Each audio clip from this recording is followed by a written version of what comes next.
The archangels, angels, and cherubs were formed by God inside heaven before he proceeded to create the earth. The archangels served as God's principal messengers and were the highest-ranking angelic beings.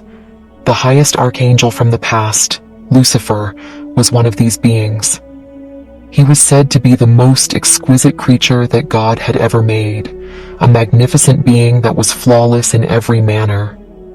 Lucifer, according to Ezekiel 20:15, was perfect in thy ways from the day that thou was created.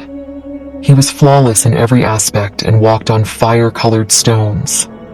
Lucifer's name means light-bearer, and that is exactly what he was. He carried God's light and glory, led heavenly worship, and brought glory, gratitude, honor, and praise to the Creator of all things. Lucifer also had musical instruments built into him that would play when he walked, giving God magnificent praise. In Ezekiel 28:13-18, God describes Lucifer by saying, "You were the seal of perfection, full of wisdom and perfect in beauty. You were in Eden, the garden of God. Every precious stone was your covering. The sardius, topaz, diamond, onyx, jasper, sapphire, turquoise, and emerald with gold were the workmanship of your timbrel, and pipes were prepared for you on the day you were created." Another passage in the Bible, Ezekiel 28:13-18 reads, "You were the covered cherub who was anointed. You were established by me. You were standing on God's holy mountain." In contrast to other angels, Lucifer was so flawless, so attractive, so divine, and so powerful that he became conceited.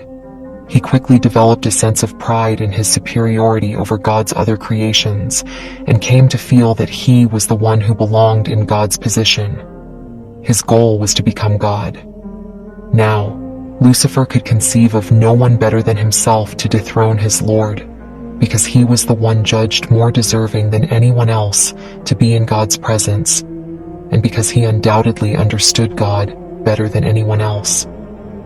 Isaiah 14:12-14 notes that the prophet Isaiah recalls a passage that some have interpreted as Lucifer declaring, "I will ascend to heaven. I will raise my throne above the stars of God." One may even say that Lucifer has more ambition than God, because he not only wants to replace God, but he also wants to be seated in a position that is even higher. Lucifer's pride would drive him to act on his beliefs that he was indeed stronger than God. Although Lucifer is described as perfect in every manner in Ezekiel 28:15, he was also found to have sin, which lessened his perfection. He was blinded by pride, which also caused him to go down a road of arrogance and started pressuring the other angels to serve him. Ultimately, his intelligence surpassed that of the other angels, so he could easily trick them. Many of the angels, who would later be referred to as fallen angels, started to acknowledge Lucifer as a greater being than God. A fierce battle for the heavens broke out when Lucifer attacked God with the support of 1/3 of the angels. However, Lucifer did not anticipate the formidable opposition presented by Michael, another archangel.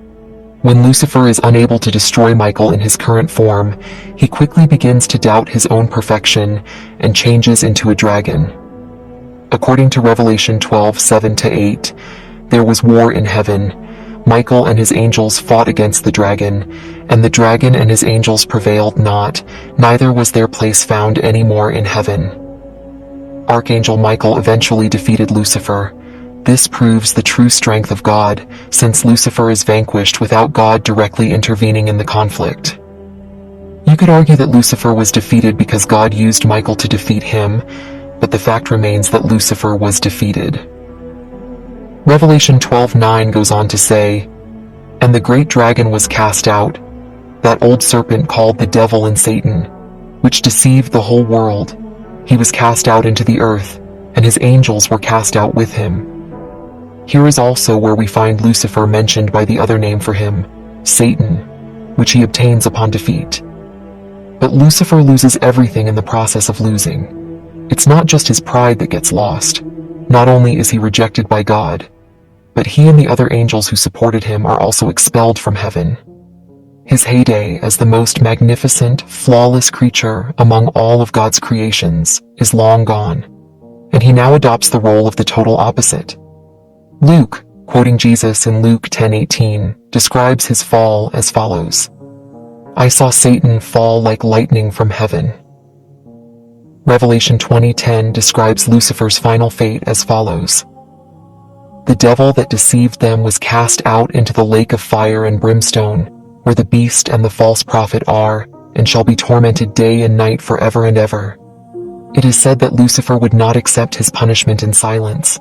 In actuality, Lucifer started planning his retaliation against God the day he was banished. Now that he was no longer God's favorite creation, Lucifer planned to get his revenge on the people who had replaced him.